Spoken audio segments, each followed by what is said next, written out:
Au cours du dernier Conseil des ministres, le 15 juin, une série de mesures a été adoptée dans le domaine économique.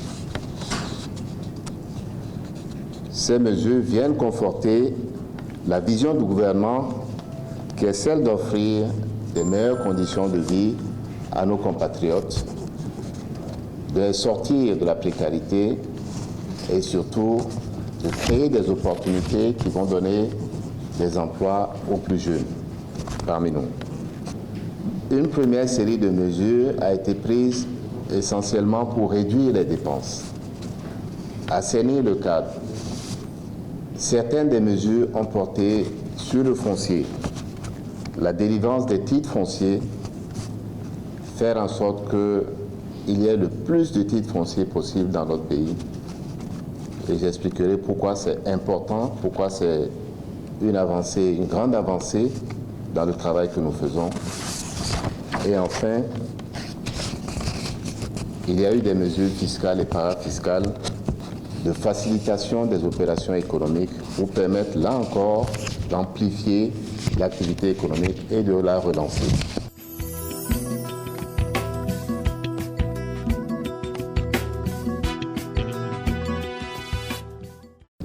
Au titre des mesures portant sur la réduction des dépenses, dès le départ et d'ailleurs pendant la campagne, le président de la République n'a pas fait mystère de sa volonté de faire en sorte que l'État dépense le moins possible. Et en fait, d'atteindre ce qu'on appelle l'efficacité de la dépense publique. Cette volonté de réduction des charges de l'État a été appuyée aussi par une démarche de rationalisation du fonctionnement de notre administration et cela aboutit à plusieurs mesures. D'abord, dès le 6 avril, quand vous avez vu le gouvernement, vous avez vu que le nombre de ministres a été réduit. Ensuite, un décret a été pris pour instituer la structure type des ministères. Cette structure type consacre la réduction de la taille des cabinets ministériels. Il y a moins de conseillers, il n'y a plus de chargés de mission dans les cabinets aujourd'hui. Troisièmement, il y a eu la suppression d'un certain nombre d'institutions, notamment à la présidence. Et enfin, mercredi dernier, il y a eu la définition de la nouvelle structure de notre diplomatie avec la réduction de 9 ambassades, 3 d'entre elles ayant été transformées en consulats généraux.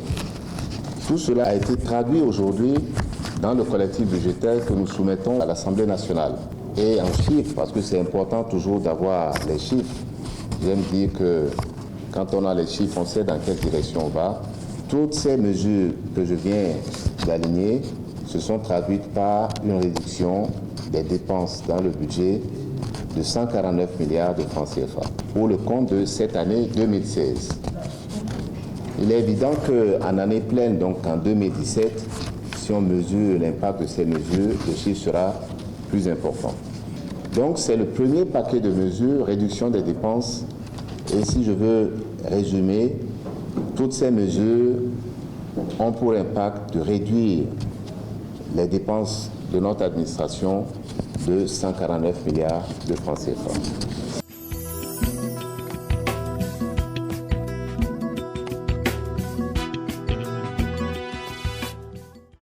Et il y a les mesures foncières.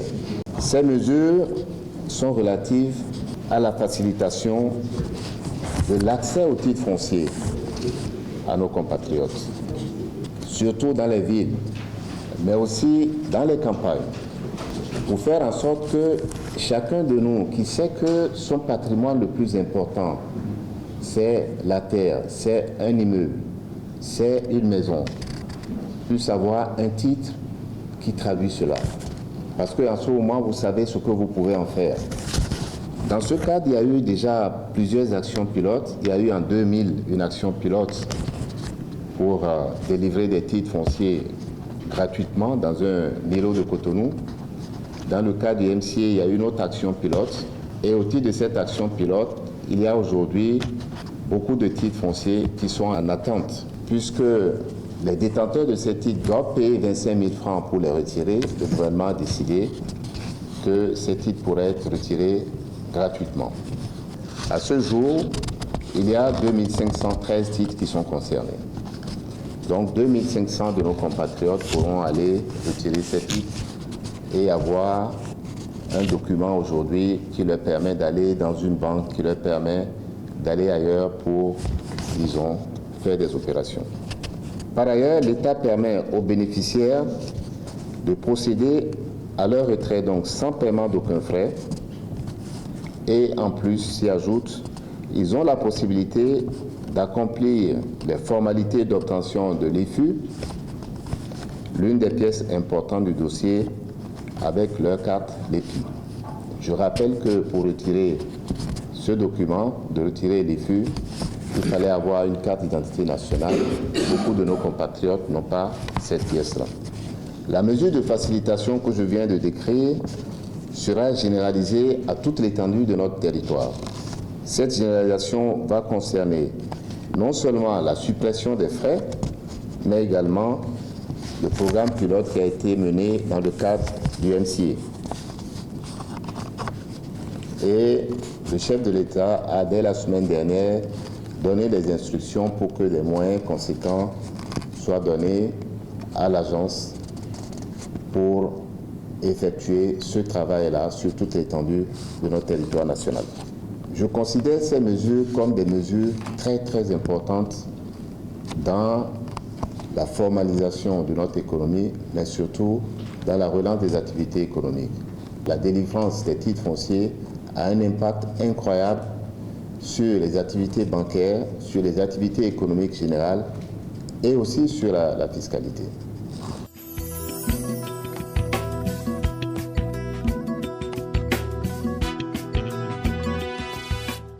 Troisième paquet de mesures, ce sont des mesures fiscales. Elles sont déjà traduites dans le projet de loi de finances qui va être soumis à l'Assemblée nationale. Là aussi, elles sont importantes parce qu'elles vont faciliter la circulation des titres et la création d'un véritable marché financier dans notre pays et dans la sous-région. Premièrement, c'est l'application désormais d'un taux de 0% sur les droits d'enregistrement sur les actes de mutation de biens par décès, c'est-à-dire sur les successions. Jusqu'à maintenant, si vous avez un parent qui décède et qui doit transmettre les biens par succession à ses enfants ou à d'autres, il doit payer des taxes qui sont parfois très importantes. Qui peuvent aller jusqu'à 40% de la valeur du bien. Et vous voyez la conséquence, c'est un certain nombre d'actions de minoration et de jeux qui en fait parfois se traduisent par le maintien des biens dans le patrimoine de la personne défunte. Deuxièmement, l'application d'un taux de 0% au titre des droits d'enregistrement sur les actes de mutation de biens par cession d'actifs entre vifs, c'est-à-dire des donations.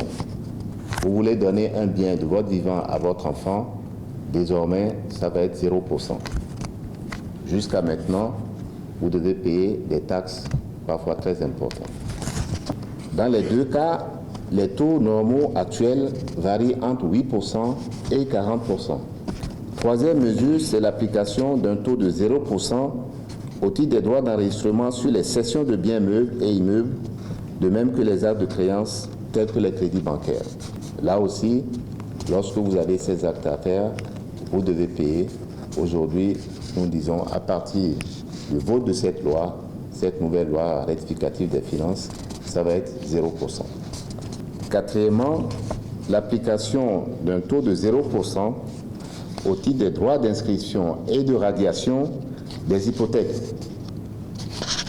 Quand vous allez emprunter dans une banque, très souvent on vous dit hypothéquez un bien, hypothéquez votre maison, ou la maison de votre frère, ou celle de votre père. Mais en plus, vous devez payer aux impôts une taxe qui s'élève à 0,3% de la valeur du bien. Mieux, c'est que lorsque vous avez fini de payer et que vous voulez retirer votre bien, c'est-à-dire faire la procédure à ce qu'on appelle la radiation de l'hypothèque, vous devez payer encore 0,3%. C'est élevé et parfois c'est un frein à la mise en place des crédits, c'est un frein à la généralisation des crédits immobiliers. Nous avons décidé de mettre ce taux désormais à 0%. Et bien, cinquièmement, le gouvernement a décidé de prendre tous les décrets qui sont liés aux lois de finances passées. Dans quasiment toutes les lois de finances, vous avez des mesures fiscales et ces mesures fiscales impliquent plus tard la prise de décret pour préciser comment les dispositions fiscales doivent être appliquées. Eh bien, depuis plusieurs années, ces décrets n'ont pas été pris et les contribuables sont souvent exposés à une application pure et simple de la loi et son interprétation par les services fiscaux. Donc nous allons prendre les décrets pour clarifier les choses et permettre aux contribuables de savoir à quoi s'en tenir et bien sûr aux fonctionnaires des impôts de savoir comment appliquer exactement les tests pris par la loi de finances. Toutes ces mesures, ce paquet de mesures, je rappelle, les dépenses, le foncier, les mesures fiscales et parafiscales ont des conséquences très importantes sur notre économie. Et en fait, c'est le paquet de mesures que nous souhaitons prendre pour relancer notre économie. Fluidifier les opérations entre les différents acteurs avec 0%. Permettre que les hypothèques se fassent plus rapidement. Permettre qu'il y ait beaucoup de titres fonciers et que ces titres fonciers-là puissent circuler librement. Ces mesures ont des conséquences importantes. Premièrement, c'est d'accroître effectivement le nombre de titres fonciers disponibles dans notre économie. Deuxièmement, c'est d'encourager la formalisation des actes de mutation de biens meubles et immeubles, effectivement avec des taux de taxation qui vont jusqu'à 40%, eh bien, ou bien les gens sont tentés de minorer la valeur des biens, ou bien tout simplement ça reste dans l'informel. Ensuite, c'est de faciliter la transmission du patrimoine, vous l'avez vu pour ce qui concerne les défunts, de dynamiser le marché immobilier, de faciliter l'accès au crédit bancaire, de développer le marché hypothécaire dans notre pays, de mettre fin à la sous-déclaration des valeurs de biens meubles et immeubles, et enfin d'élargir l'assiette fiscale, à terme bien sûr. Il y a eu d'autres mesures qui viennent soutenir ces trois paquets de mesures que je viens de commenter. C'est d'abord la définition de nouveaux prix de référence pour ce qui concerne le bien foncier à Cotonou ici. Un exemple ici dans la zone où nous sommes, qui est la zone de Ganhi, le prix de référence des terrains, c'est-à-dire le prix à partir duquel on définit la cession d'un terrain qui appartient à l'État dans son domaine privé à quelqu'un d'autre, ce prix appliqué jusqu'ici était de 2000 francs CFA le mètre carré. Avec la nouvelle définition qui est conforme à la loi de 2013, le prix est désormais de 153 400 francs CFA le mètre carré.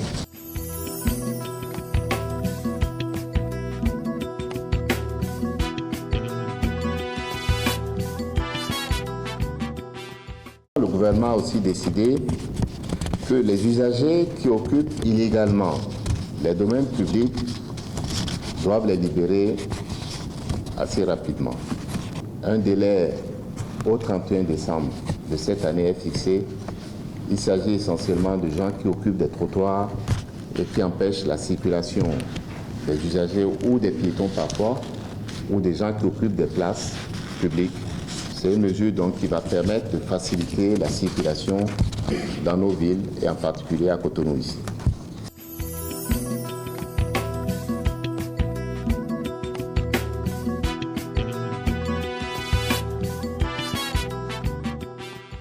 Illégalement, doivent les libérer assez rapidement. Un délai de cette année est fixé. Il s'agit essentiellement de gens qui occupent et qui empêchent la circulation des usagers ou des trottoirs ou des gens qui occupent. C'est une mesure donc qui va permettre de faciliter la circulation dans nos villes et en particulier. particulier à Cotonou ici. Parfois,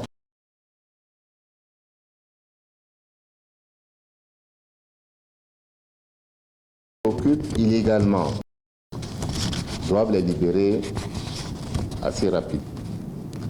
Un délai,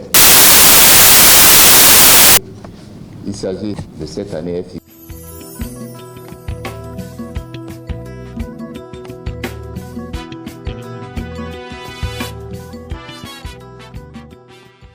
La circulation ou des gens qui occupent des trottoirs à faire dans nos villes et en particulier.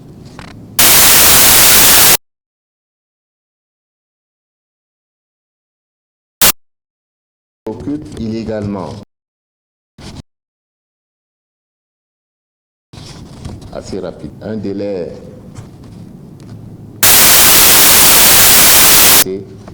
il s'agit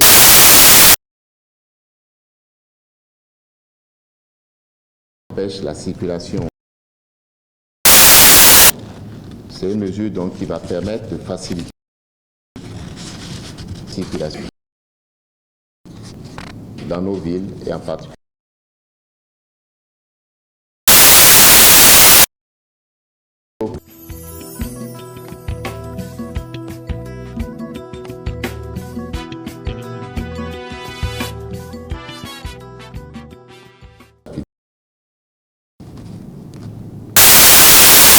De cette année est fixé, il s'agit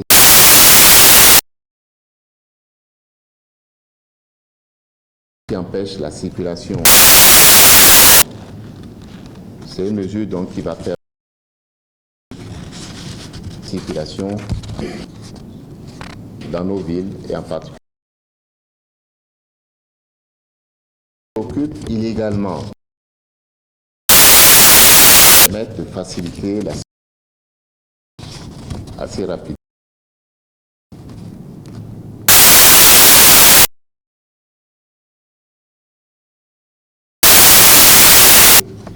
Il s'agit qui empêche la circulation. C'est une mesure donc qui va permettre de cette année est fixée circulation dans nos villes et en particulier. Occupent illégalement permettre de faciliter la circulation assez rapide.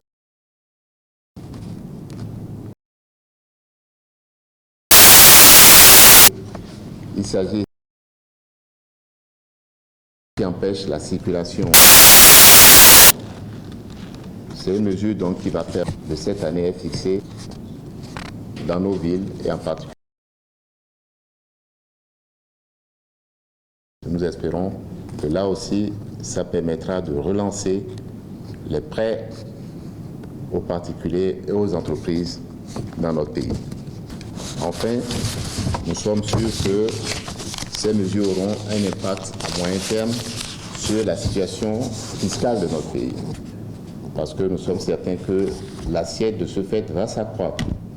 Parce que les opérateurs qui gagnent de l'argent, qui font des bénéfices, vont contribuer davantage aux impôts dans notre pays. Les banques qui font davantage de crédits et qui gagnent de l'argent, elles aussi vont contribuer et nous sommes sûrs qu'au bout du terme, l'État lui-même sera gagnant dans cette opération. Nous sommes certains que l'assiette de ce fait va s'accroître parce que les opérateurs qui gagnent de l'argent, qui font des bénéfices,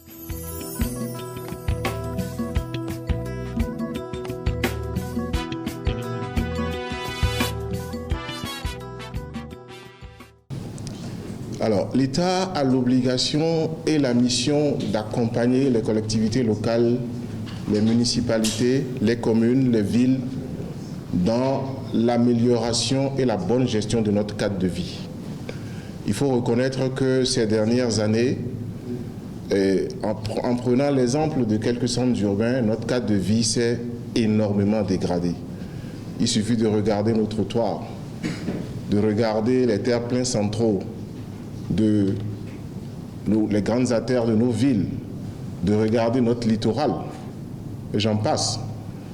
Il y a dans ce domaine par rapport au foncier ce qu'on appelle le domaine public. Il y a le domaine public naturel. Les techniciens vous parleront des 100 pas du roi, mais c'est 100 mètres à partir de la ligne des hautes eaux sur le littoral. On parlera également des berges. Et nous avons pris la mauvaise habitude d'occuper allègrement ces zones-là qui sont des zones publiques inconstructibles, en fait. Nous avons occupé les bas-fonds. Nous avons remblayé les bas-fonds à tel point qu'il est difficile aujourd'hui d'assainir nos agglomérations parce que nous nous sommes installés dans les exutoires. Nous avons tous vu pousser ici des maisons à la plage, sur la façade des hôtels, et des maisons en dur de très grande facture dans ce périmètre inconstructible ou abordant ce périmètre inconstructible qu'on appelle les 100 pas du roi. Et nous estimons que dans ce domaine, c'est l'État qui devait donner l'exemple, le bon exemple, pour que les citoyens suivent. Et donc, lors du dernier conseil, il a été pris la décision d'aider les collectivités locales, les municipalités à restaurer un cadre de vie sain pour que les Béninois puissent respirer davantage. Le ministre d'État l'a dit, à partir du 31 décembre, tous ceux qui occupent dans nos villes, à commencer par Cotonou, les terre-pleins centraux, nous avons même des terre-pleins centraux qui servent de boutiques de vente de véhicules d'occasion. La plupart de nos grandes artères en sont bordées. Nous avons des trottoirs sur lesquels on a construit des guérites en dur, en matériaux durs, dans les quartiers les plus centraux, les quartiers les plus huppés du Cotonou. On a construit des boutiques, alors que la règle demande que la boutique soit construite sur la parcelle et que la façade s'ouvre sur la rue. Les piétons sont obligés de descendre sur les chaussées, accroissant ainsi l'insécurité. Il n'est pas facile de vivre. Donc c'est pour aider à restaurer tout ça, à améliorer notre cadre de vie, à instaurer une meilleure gestion urbaine aux côtés des collectivités et une meilleure sécurité. C'est une mesure, cette mesure qui vise à interdire désormais l'occupation du domaine public, qu'il soit naturel ou artificiel. Ça participe de la salubrité qu'il faut avoir dans nos villes, de l'assainissement et aussi de la sécurité. Vous savez, quand vous rentrez dans une rue, même si elle n'est pas bien éclairée et qu'elle est dégagée, vous ne voyez pas les gens qui sont... Donc c'est nécessaire pour nous que ces villes-là deviennent des villes plus sécures. Les objectifs de développement durable parlent de villes sûres, inclusives, résilientes et durables. Nous devons aller vers ça. Et c'est pour ça que ces mesures ont été prises, pour que nos trottoirs, nos terrains centraux soient dégagés au plus tard le 31 décembre 2016. L'État laisse à chacun l'initiative de le faire lui-même. Autrement, à partir du 1er janvier 2007, l'État sera obligé d'intervenir. Ça participe aussi de la protection de l'environnement. Ça aide à la gestion rationnelle de notre littoral face à l'érosion côtière. Il faut voir ce que nous subissons. On dépense des milliards pour protéger et nous ne sommes même pas capables de respecter les zones inconstructibles. Et donc, ça nous offre également une meilleure résilience face aux effets néfastes du changement climatique. Nous avons une mission. La Constitution impose à chacun de nous, particulièrement au chef de l'État, de faire respecter l'environnement et de protéger l'environnement. C'est pour ça que l'État veut aider, appuyer les collectivités à être plus efficaces. Je voudrais ensuite aborder la question de la transformation massive. J'insiste sur le mot massif, des permis d'habiter en titre foncier. Ça va instaurer beaucoup plus de sécurité. Déjà, vous savez que quand vous êtes sur un terrain et que vous n'avez pas la hantise d'être déguerpi, d'être réduit par un lotissement ou d'être complètement déplacé et envoyé dans les bas-fonds, vous investissez plus facilement. Donc ces mesures vont aider à doper l'investissement d'abord privé et ensuite à aider à l'arrivée d'investissements directs étrangers. Donc le foncier, nous en sommes tous convaincus, est la base du développement. C'est le foncier qui sert de base à l'immobilier, c'est l'immobilier qui sert aux garanties, aux hypothèques, comme le ministre d'État l'a expliqué. Il est nécessaire que ce marché soit assaini, que nous quittions le statut provisoire de convention de vente, de permis d'habiter ou de toute autre chose, d'attestation de recasement, autant de choses qui, au vu du traité de Luanda, ne peuvent pas être valorisées comme hypothèque. Pour aller dans le domaine du titre, actuellement le Code parle de certificat de propriété foncière. Selon la loi de Luanda, c'est le seul titre de propriété qui est reconnu pour faire des opérations bancaires. Et donc l'État a décidé de permettre aux Béninois d'accéder à ce titre-là à 0 francs, en simplifiant les procédures et en raccourcissant les délais. C'est très important pour l'économie et nous sommes persuadés que, ce faisant, nous restons également cohérents avec les directives et les objectifs du Doing Business. Ça va permettre à notre pays de faire un bond et d'attirer encore plus d'investissements directs étrangers. Donc ça va sécuriser l'occupation, dynamiser l'investissement immobilier, fluidifier, le ministre d'État l'a dit, le marché immobilier, et l'accès au crédit bancaire sera encore plus facile. Mais il y a aussi un autre aspect, c'est-à-dire quand nous basculons dans le domaine formel, ça va permettre également d'accroître les ressources de la fiscalité locale, parce qu'il s'agit d'impôts locaux, et donc les collectivités locales pourraient, à terme, pas maintenant tout de suite, mais à terme, avoir beaucoup plus de ressources financières pour faire des opérations d'investissement et surtout d'entretien de leurs investissements. La dernière mesure dont je voulais parler, c'est la modification des prix de cession du domaine privé de l'État. Tout le monde sait ce qui se passe dans ce pays. On a fixé des prix depuis 1964 et c'est l'État et les fonctionnaires de l'État qui font du business avec. Quand l'État a un domaine à placer, on le place à quelqu'un et cette personne-là peut revendre ça 20 fois, 30 fois, 40 fois, 50 fois plus cher quelques jours après. C'est ce qui se passe.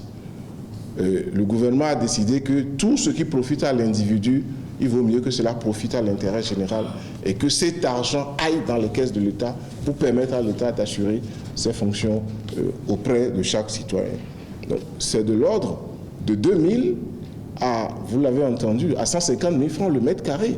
Quand on applique les coefficients de majoration qui sont dans la loi, c'est de l'ordre de 2000 à 300 000 francs. À Gary, par exemple, on a vendu, il n'y a même pas un an, 700 mètres carrés à 900 000 francs au bord de la marina. Au bord de la marina. Un terrain à 900 000 francs de 700 mètres carrés au bord de la marina. Ceux qui ont fait ça sont conscients, puisqu'ils ont pris un décret en 2014 pour faire une opération, ils l'ont rapporté immédiatement après pour retomber encore dans le domaine de 1964 et permettre que le business continue.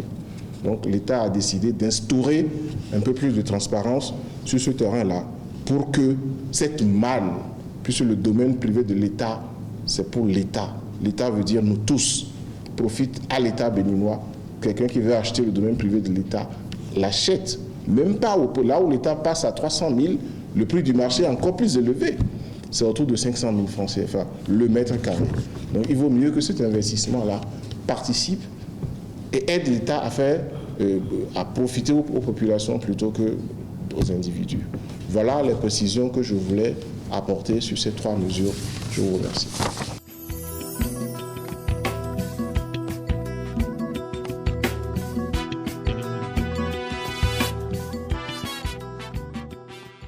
C'est vrai que le ministre d'État l'a annoncé, mais il y a une nouvelle taxe qui a été mise en place aussi pour contribuer à collecter quelques ressources.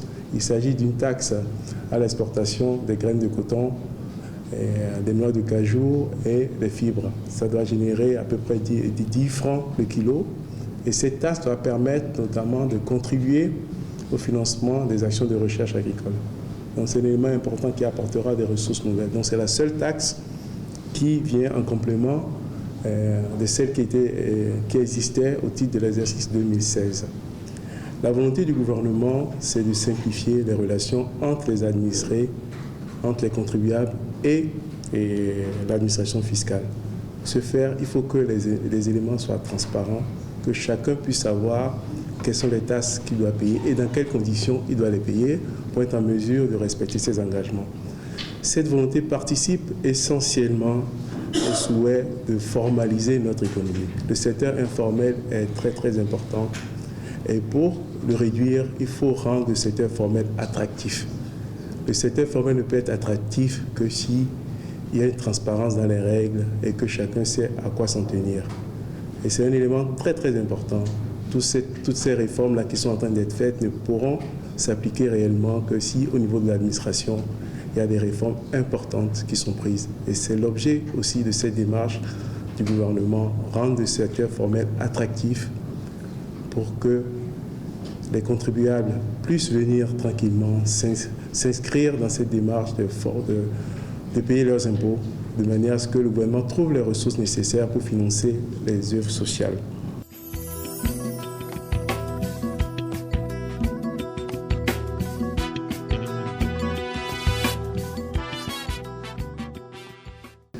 Si vous visitez les livres de domaine, vous verrez les noms de ceux qui ont fait les opérations. C'est connu. Ce qui est clair, c'est que depuis le code sur le domaine foncier, tous ceux qui ont fait des achats après le vote du code ont fait des achats illégaux, puisque le code demande que les prix soient actualisés avant cession. Vous avez entendu qu'il y a 3 semaines, le Conseil des ministres a annulé des ventes. Nous allons faire les investigations nécessaires. Tous ceux qui ont fait des achats sur la base de l'ancien code seront redressés. Ils vont restituer à l'État ce qu'ils doivent. S'ils ne le font pas, les ventes seront annulées.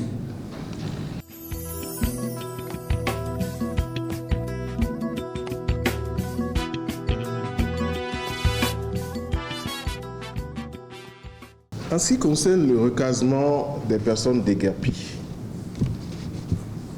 le recasement est un terme juridique qui s'applique dans le cadre d'une opération de lotissement-remembrement qu'on connaît très bien.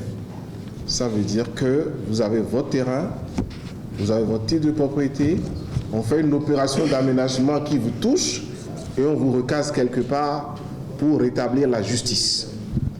Ici, il est question du domaine public appartenant à tout le monde. Donc, personne ne détient un titre de propriété sur le domaine public. On ne peut pas juridiquement parler de recasement. L'État peut avoir une démarche sociale. On dit souvent qu'il faut décider avec la tête, donc la raison, et gérer avec le cœur.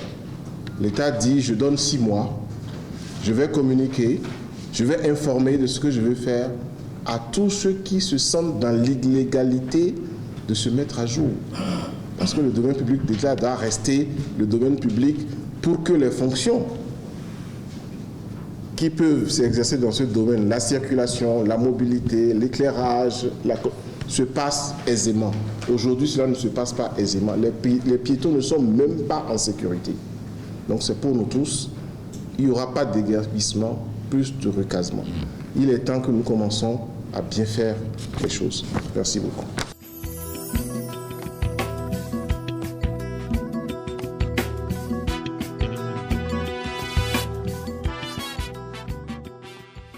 C'est vrai, nous sommes dans une conjoncture économique nationale, régionale et internationale. Internationale, les effets de la crise de 2008 ne sont pas terminés et beaucoup de nos partenaires sont aujourd'hui encore affectés par cette crise.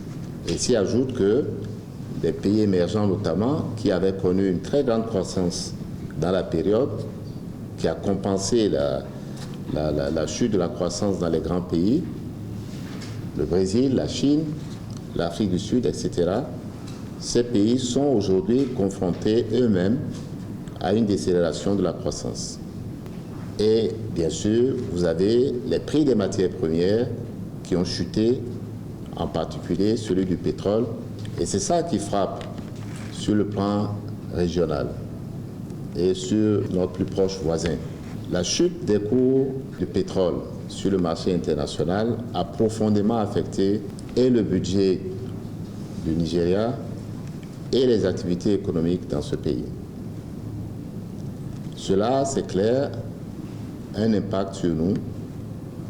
Et c'est cette chute des cours du pétrole qui fait aussi que le Naira, la devise de notre voisin, a chuté d'au moins 40%.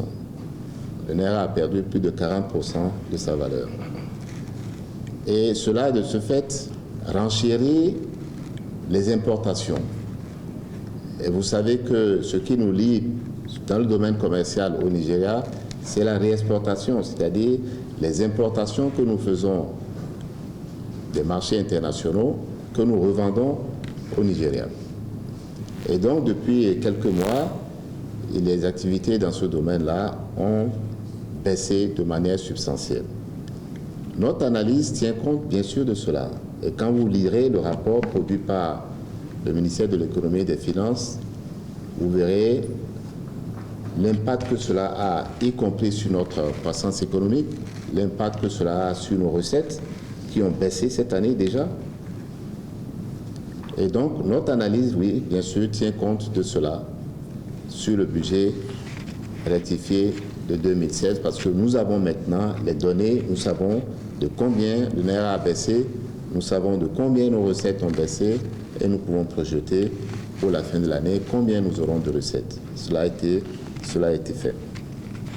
Mais cela ne nous empêche pas de prendre les mesures qui sont nécessaires dans notre propre pays.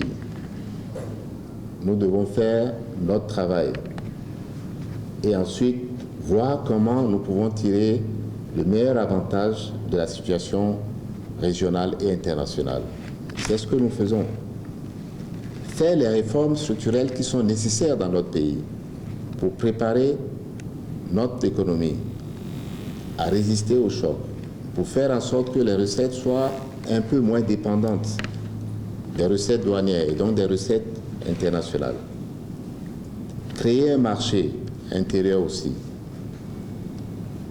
Nous aborderons dans quelques jours aussi les politiques sectorielles qui vont nous préparer à être plus forts sur notre marché domestique, mais aussi à être plus forts sur le marché régional,